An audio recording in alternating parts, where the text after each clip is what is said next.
From Washington, this is the Macrocast, a podcast brought to you by Penta and Markets Policy Partners.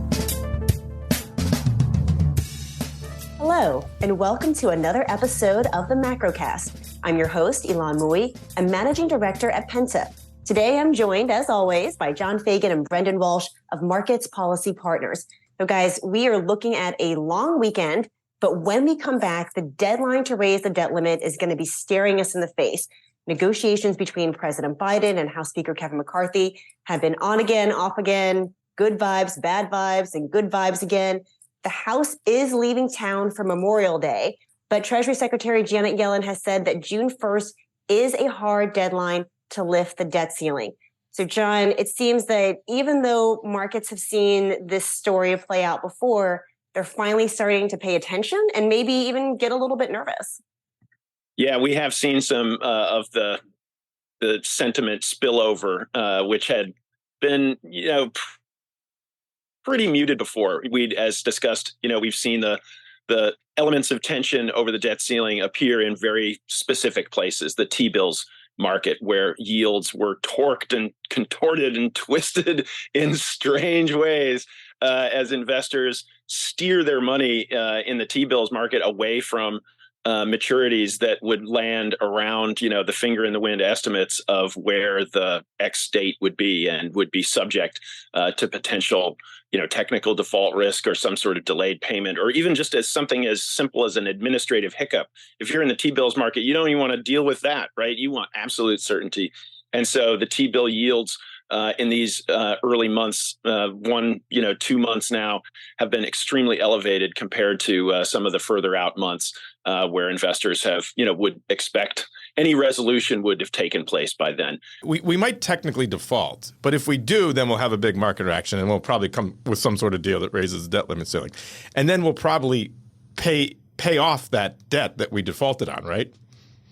So my question is, are speculators just gobbling these up in the trying to get an unusually high yield for a very short dated product, knowing that you might go through some legal hassles if we technically default, but in the end, you're going to get your money? Yeah, I don't think that there's I'd be a little skeptical that speculators are wading into these markets. We haven't seen a lot of downside in the 1 month T-bill yield. And so now I'm looking at it, it's 5.74% is the yield right now. That is for a 1 month Treasury. And it goes precipitously downward to into the fours for a 2 year, 4.45. So you can see just how weird and contorted this yield curve is. If you're speculating on this, I think you'd probably be shorting the S&P 500, index. You'd be buying way out of the money puts, or they're, like betting on a VIX spike, something like that. And so, your speculative energies are going to be going in places where you're going to get probably more juice out of the orange than a T-bill. Yeah, and to your point, John, I think that the yield on the 1 month T-bills have been at the highest levels in something like 20 years. So even higher than they were when we were in that 2011 debt limit crisis back then. Now we're seeing that there is some potential ratings action, or at least some ratings monitoring that's going on.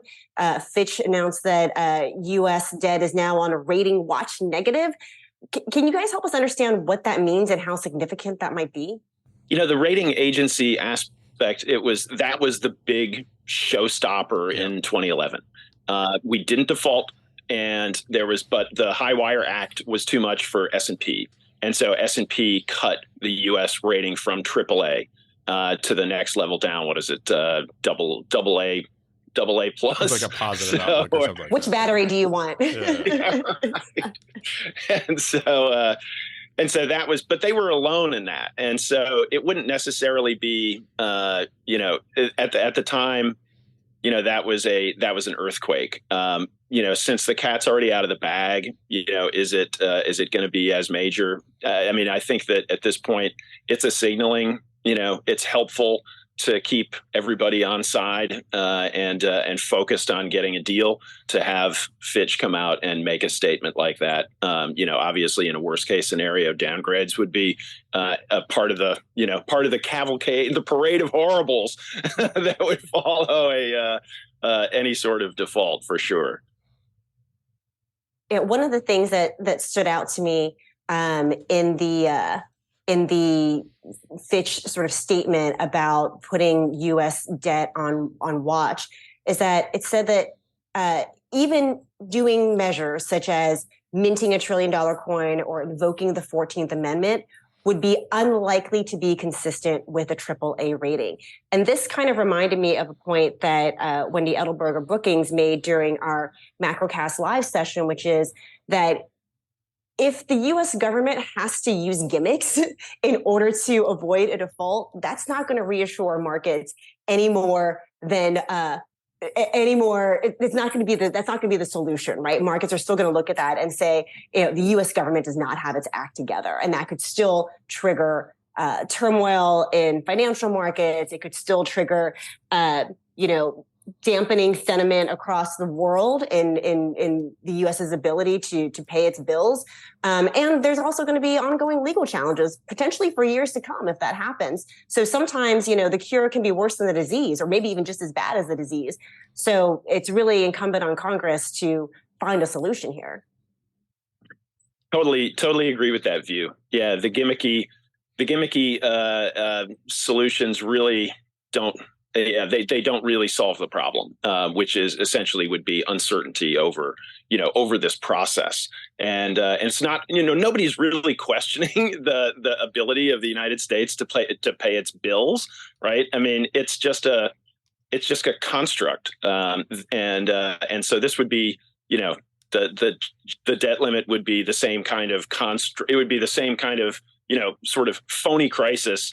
And this would be a phony solution to a phony crisis, right. Layering uncertainty on top of itself. The only thing that Brendan and I were talking about this last night, if you're the White House, why on earth would you go out and trash these options publicly just as a negotiating standpoint, right? I mean, why wouldn't you say, there were some articles that were like, hey, they're looking at it, right? And as a negotiator, you would want to have like at least some degree of ambiguity to keep your counterparts off balance and say, well, maybe they could fall back on these things and like put them up as a viable option. They just the Biden administration just took all of their spare parachutes and just hurled them out of the plane, right? I know. Biden could have. We're not using any of those. Yeah, Biden could have invited, if things were going bad, he could have invited McCarthy over, had everybody, in the Oval Office, and he could have pulled $1 trillion coin from behind McCarthy's ears and said, "Suck it." I would pay $1 trillion to see that happen, actually, Brendan. Yeah. I think this speaks to the Democrats' sort of strategy all along in trying to be the adults in the room, trying to be the serious ones, trying to be, the responsible actors here. But that may have been a political miscalculation, because now if you look at what the potential contours of a deal could be, I mean, I think that Patrick McHenry, the one of the members of leadership in the Republican Party in the House, what he said was, what are you going to trade Democrats for? He's like, all we have to give them is the debt limit. We're going to give them the debt ceiling, and anything that Republicans get on their side, they can declare a win. And all Democrats can do is say that we averted disaster. So from a political standpoint, it looks like, Democrats are playing now on McCarthy's terms. Yeah. And the last time we checked, the extension of the debt limit would only be a year. Right. And it would take us into, who knows what the final, deal will look like. But that was what the position was initially. I haven't heard anything that is changing that. And that would put the next, debt limit fight squarely in the presidential and electoral calendar, which would be, if they're pushing hard now, just imagine what it's going to be like a year from now. Is that the latest? Have you heard anything different on the time frame? The latest I just heard is the Democrats are coming back and asking for somewhere between 3 and 7 trillion. but they're willing to put some new. The one thing the Democrats do have going for themselves is we have approved a massive amount of spending in the last couple of years. We have a lot of COVID funds left over. The Inflation Reduction Act gave $80 billion to the IRS. So there's talks that maybe we could repurpose some of that to save some of the social spending programs. So the fact that there is so much approved spending in the infrastructure bill also that we haven't actually spent yet, there is more money to negotiate than probably we had during the Obama administration. Yeah, there was actually, I thought about you, Brenda, when I read a New York Times story around, just how small a percentage non-defense discretionary spending is in terms of the overall budget and as in terms of the broader economy. I think something like a quarter of the economy is non-defense discretionary spending if you look at the dollar amount. So it's really just a small sliver of cash that they're fighting over. I think one of the challenges is going to be at this point now, just the calendar, because obviously we know June 1st is the deadline that the Treasury Department has put out. But at the same time, McCarthy has also committed to, one, not waiving the 72-hour rule that says that lawmakers have 72 hours to read the text of any legislation before they vote for it. So that's 3 days. And if lawmakers are leaving town and they have 24 hours to get back into town, that's another day. So you're looking at 4 days that it could potentially take the House before they take a vote. And that's not even counting what could happen in the Senate. Yeah, because Senator Lee's already said it. Yeah, Senator Lee said if he doesn't like it, he's going to use all the parliamentary, trickery to delay it as much as possible, which he's allowed to do. Absolutely. So even if there is a deal, even if everyone agrees to it, the time it takes for both chambers to vote on it could be well beyond June the 1st. And so, I think we've talked about this before, but there is, driving the car off the cliff, right? Which maybe nobody wants to do or very few people want to do, but there's also this risk of accidentally falling off the cliff. And I think that when you look at some of the promises that leadership has made to members, I think that's a real danger. Yeah, and the skeptical voices that we have heard up on the Hill from the GOP House caucus about the actual X date, the doubts about whether it's June 1st or June 1st seems awfully convenient as a date. How sure are they? The fact is they're not sure. The Treasury doesn't have 100% certainty on that date, and is she probably gonna add a little bit of cushion? One would assume so. Is it a tactic? I mean, if you look at it in the glass half empty, maybe that's a negotiating tactic to push the timetable up.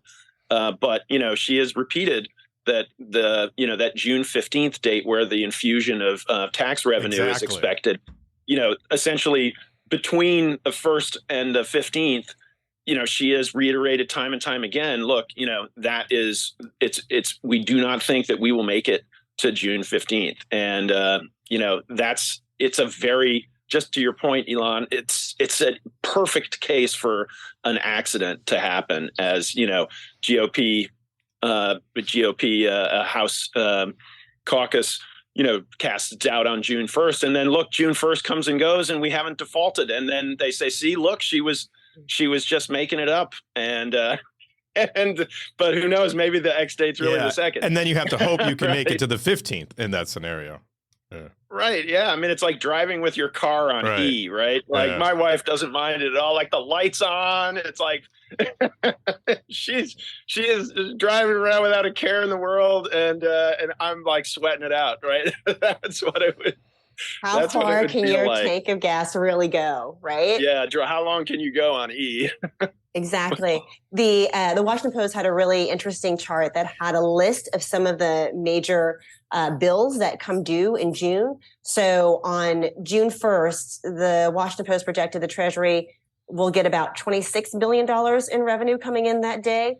But they've got $10 billion due in military pay and retirement, $12 billion in veterans benefits, and I think another $47 billion in payments for Medicare.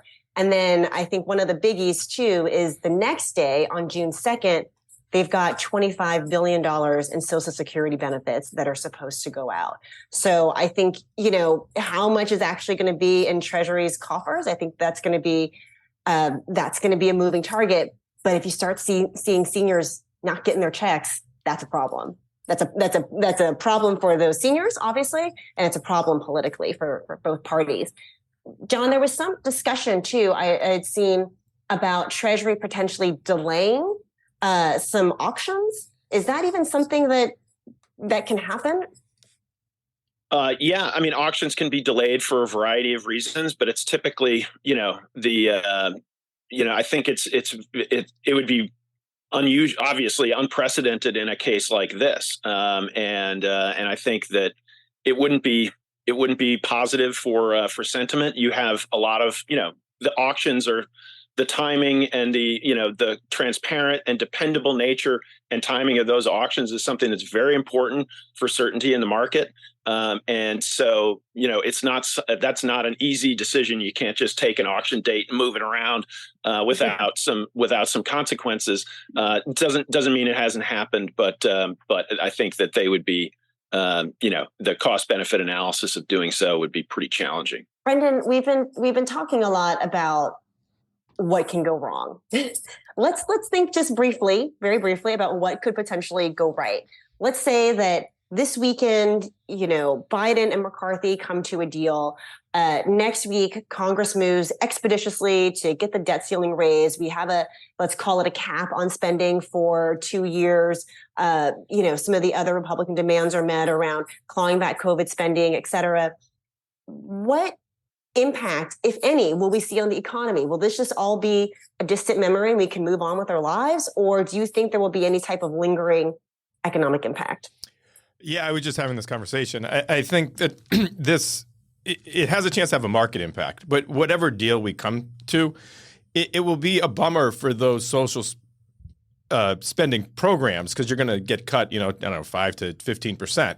But they're in the end so small in regards to the size of our overall economy that this is really just going to have absolutely no macro effect. We're going to go down the path that we're going down, whether the Fed keeps hiking rates and pushing the recession, or, you're seeing some very strong pockets of our economy. Today, NVIDIA, which makes the chips, they mainly made them for computers, but their chips are what goes into AI, and Microsoft buys it. So today's actually the largest single nominal increase in the value of a company of all time. So it was a $1 trillion market cap, and the stock is up 28%. That just doesn't happen. You don't add $400 million to your market cap overnight. Sometimes you can lose it overnight, but usually you don't gain $400 million overnight. So there's just parts of our economy that are doing really, really well. But I don't think these debt negotiations are going to push us one way or the other at all. I hope, Brandon, you mentioned the Federal Reserve, and I think that's a good segue into the next part of our conversation. We're going to take a short break right now, but when we come back, we'll talk about the implications of the debt limit fight for the Federal Reserve, the potential path of interest rates, and what the economy could look like in the second half of this year. Stay with us.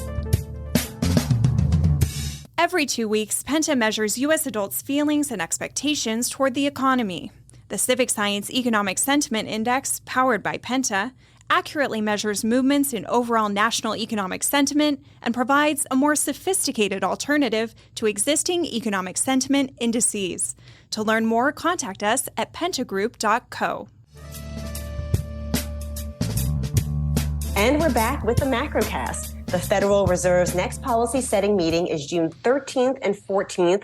Let us hope that by then we have some clarity on the debt limit, especially since the Fed has repeatedly said that it cannot save the economy if Congress fails to raise the debt ceiling.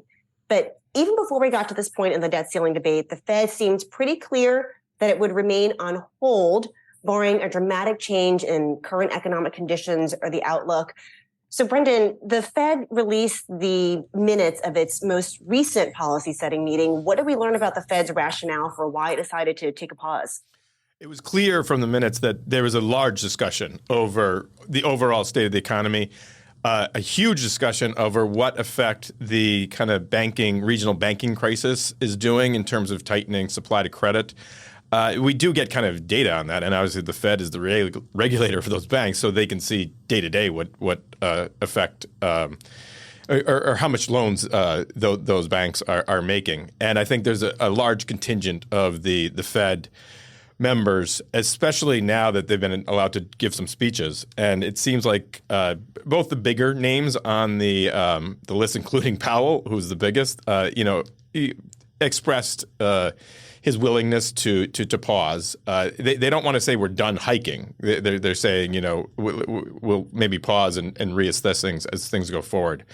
And then you also, every voice isn't the same because everyone doesn't vote.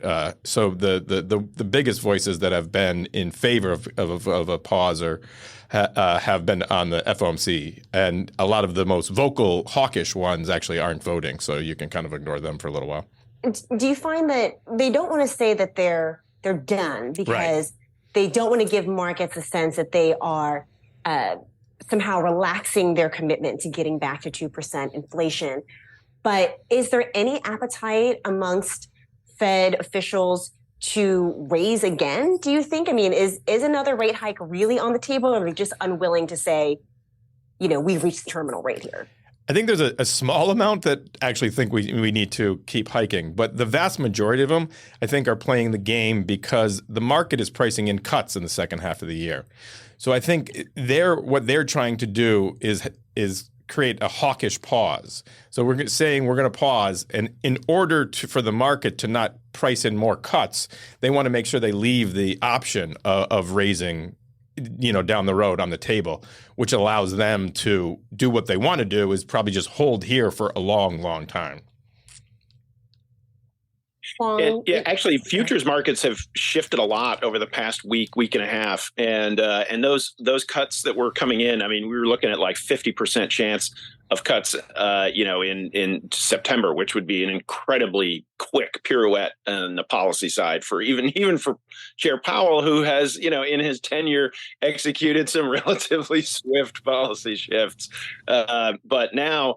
Looking at the way that the communications seem to have landed in a way that they hadn't landed before, obviously getting helped by the data holding up and Brendan's reference to pockets of resilience. Those have shown up, in some of the recent readings. And so now it's kind of, whether they're going to hike again over the next couple of meetings is kind of a coin flip, but even sort of leaning toward one more hike. But a hawkish pause that refreshes, the pause that refreshes in June, and futures markets are very much contemplating the potential for that last hike essentially to come in July. Cuts in the back half of the year seem to have been priced a little bit further out. You start having a lot more in the sort of November, December. Rather than the September meeting is really where they're beginning to land, and I think that shows that the Fed is getting through to markets, and that the data has supported their position of higher for longer, at least for now in the minds of the market. And just simply the calendar, we're almost at June 1st, and I have no idea what 12 months is going to be from now, but I think a company and kind of economists have a decent idea what the next month to 3 months is going to be. And it would be very weird for an economy the size of America to fall off a cliff in the next 3 months to justify a rate cut. Yeah, when I was in Florida for the Fed's Financial Markets Conference, when I spoke with Atlanta Fed President Raphael Bostic, he said that he doesn't see, rate cuts happening until well into 2024.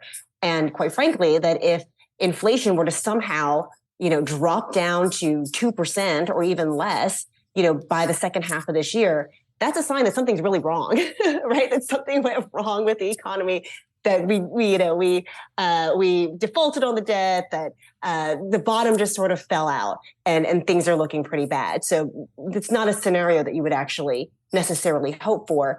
I think one of the questions that still exists, though, is how long is too long to wait for inflation to start coming back down? Is a 2% inflation rate? I'm trying to remember the Fed's forecast, but maybe it's 2025. Is getting to 2% by 2025 good enough? or should we be pushing harder to get there sooner? Well, what worries me for the Fed is the opposite. The way that they measure it is so lagged that those lags are about to hit hard. 2022 saw gas prices rise a lot, and we're about to, in terms of the year-over-year fallovers, we're down, over $1 from there. But most importantly, the housing data is about to start being a huge negative drag on the overall CPI and PCE. So if I'm the Fed in terms of credibility, I worry more that the inflation numbers are really going to come down aggressively in the next 3 to 4 months. And we wonder, like, what you weren't able to see this coming when you were over tightening the economy? So that they missed the signal when inflation was skyrocketing, and they might miss it again when inflation is plummeting. Yeah, so they were both times very, very backward looking. Yeah, our view, just for the record, Brendan and I see the back half of this year as the Fed really, hanging tight, like lashed to the mast, Ulysses-like, all right, with the higher for longer. I mean, genuinely terrified of cutting too early and releasing and re-releasing the genie of inflation, unwinding the positive steps that they've taken and the progress they've made in capping inflation. I think that the Fed, even if the U.S. economy, and we do expect it to slow into the back half of this year, even if the U.S. economy is sort of in a relatively recessionary or flirting with recession kind of pace in the back half of this year, we think the Fed really hangs tight, and that's because of inflation can stay sticky in a lot of ways, and it's just so unpredictable. They really don't want to reignite this, and so they're going to err on the side of higher for longer, and we think that forestalls rate cuts into 2024, perhaps pretty far into 2024. Yeah. And I guess my main point is that we think that the second half of the year, especially the final quarter, could be a very confusing time for financial markets. One of the other reasons that the Fed has been, or is possibly, worried about cutting rates too soon is because, Brendan, you were talking about pockets of strength in the economy. The labor market seems to still be going gangbusters. We still get better than expected non-farm payroll rates. We still see, decent wage growth. The job market, still, at fairly historical lows.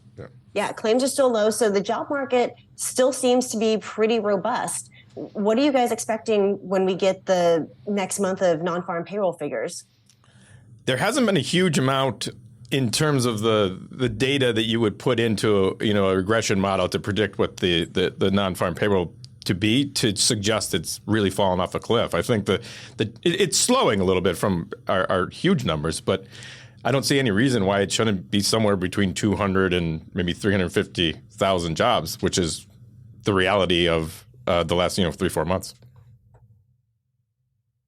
Do you think that if we saw a major drop in job growth, that would force the Fed to recalibrate, or do you think that they sort of dismiss it as one month of data does not make a trend? So yes, next Friday we do get the May jobs number.